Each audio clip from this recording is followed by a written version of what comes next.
আসসালামু আলাইকুম।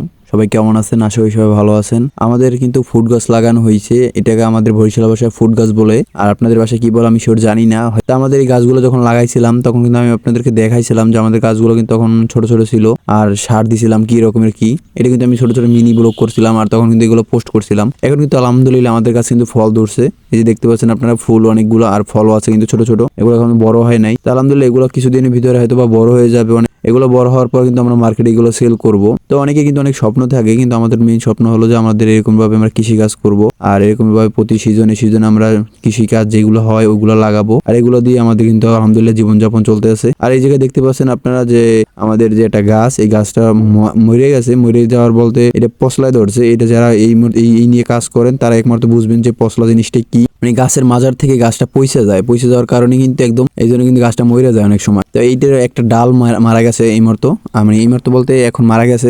আর পুরো গাছটা এখন থেকে পুরো মারা যায় নাই, কারণ একটা ডালই পশলা ধরছিল, এই জন্য কিন্তু ডালটা মারা গেছে। তো এরকম কিন্তু অনেক হয়, অনেক গাছগুলো এরকম করে মারা যায়। কিন্তু তা কৃষি কাজ করতে কিন্তু অনেক কষ্ট আছে। আর এই গাছগুলো কিন্তু এখন প্রায় প্রায় কিন্তু ওষুধ দেওয়া লাগে, কারণ ওষুধ না দিলে কিন্তু পশলায় ধরে, পোকে ধরে, আবার ফল নষ্ট হয়ে যায়। তো অনেক ঝামেলা আছে এগুলো করার জন্য। এই যে দেখতে পাচ্ছেন আপনারা, এটা ফল কিন্তু আলহামদুলিল্লাহ বড় হয়ে যাইতেছে। তো এই ফলগুলো কিন্তু এখন টিকবে। এর আগে কিন্তু কিছু ফল বের হয়েছিল, কিন্তু এই ফলগুলো কিন্তু টেকে নাই। কিন্তু আলহামদুলিল্লাহ এই ফলগুলো টেকার সম্ভাবনা আছে, কারণ ওষুধ দেওয়া শেষ, মানে ওষুধ দেওয়া বলতে সার দেওয়া শেষ। এখন আর কোনো সার দেওয়ার প্রয়োজন নাই, এই জন্য কিন্তু এখন এই ফলগুলো টেকার অনেক সম্ভাবনা আছে। সার দেওয়ার পরে যে ফলগুলো থাকে ওই ফলগুলো কিন্তু টেকে না। আর এখন এই যে ফলগুলো বের হয়েছে এগুলো আলহামদুলিল্লাহ এখন টেকার সম্ভাবনা আমরা দেখতে পাচ্ছি 100-এর ভিতরে 99%। তা আমি এই ক্ষেতগুলো সুন্দরভাবে ঘুরে ঘুরে দেখতেছিলাম। আর দেখার ভিতরে একটা আমার জিনিস খেয়াল করলাম যে আমরা যে কিছু কুমার গাছ লাগাইছিলাম, আমাদের যে এই যে ফুড গাছ, এই ফুড গাছের পাশে আবার আমরা কিছু কুমার গাছ লাগাইছিলাম। যে জায়গাটা খালি রয়ে গেছে পাড়ের পাশটা, এই জন্য আমরা বলছি পাড়ে তো আর এই গাছ লাগান যাবে না, মানে ফুল গাছ লাগান যাবে না, পাড়ে তো আর হইব না। তাই এই জন্য আমরা কিন্তু এই যে কিছু কুমড়া গাছ লাগাইছি। আলহামদুলিল্লাহ কুমড়া কিন্তু দেখতে পাচ্ছেন আপনারা, কুমড়া কিন্তু অনেকগুলো হয়ে গেছে।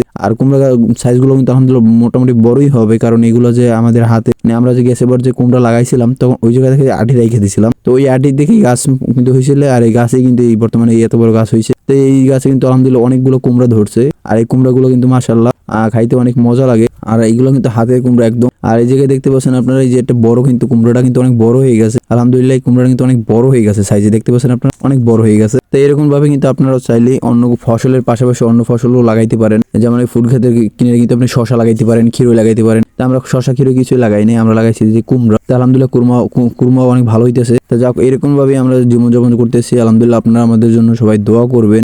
আর এই যে কৃষি কাজের যে ভিতরে যে একটা আছে মজা, এটা কিন্তু আপনারা না করলে বুঝবেন না। আর এতে কিন্তু অনেক পরিশ্রম করতে হয়, কষ্ট করতে হয়। তাই এই কষ্টের পরে কিন্তু কষ্টের ফল কিন্তু পরে পাওয়া যায়। আলহামদুলিল্লাহ আমরা যে কষ্টগুলো করছি এগুলোর ফল কিন্তু আলহামদুলিল্লাহ এখন গাছে আমরা দেখতে পাচ্ছি। দেখতে পাচ্ছেন আমাদের কষ্টের ফল কিন্তু গাছে ধরে গেছে। তো এগুলো যখন আমরা মার্কেটে সেল করব, বিক্রি করব, তখন কিন্তু আমাদের শান্তি লাগবে। আর তখন যে একটা প্রফিট হবে, ওই প্রফিটটাই আমরা আমাদের পরিশ্রমের মজুরি। তো এরকম ভাবে আপনারা চাইলে কৃষিকাজ শুরু করতে পারেন। আমরাও কিন্তু কৃষিকাজ শুরু করছি আলহামদুলিল্লাহ। আমাদের পাশাপাশি কিন্তু একটা ঘেরও আছে, আপনারা জানেন। আর ঘেরের পাশাপাশি কিন্তু এই যে ফুড গাছ, এই ফুড গাছগুলো কিন্তু আমাদের। তো এরকম ভাবে আমরা কৃষিকাজ করে বর্তমানে চলতে আসি। তো সবাই আমাদের জন্য দোয়া করবেন। আর আমাদের ভিডিওগুলো কেমন লাগে অবশ্যই কমেন্ট করে জানাবেন। আর আমাদের চ্যানেলটা সাবস্ক্রাইব করে রাখবেন। এরকম ভাবে আমরা প্রতিনিয়ত আমরা ভিডিও করবো। এমন হচ্ছে আমাদের যদি প্রফিট ভালো হয় তাহলে আমরা অনলাইনের মাধ্যমে কিন্তু আমাদের প্রোডাক্টগুলো সেল করার ব্যবস্থা করব। সবাই ভালো থাকবেন আর আমাদের জন্য দোয়া করবেন। সবাই ভালো থাকবেন। আসসালামু আলাইকুম।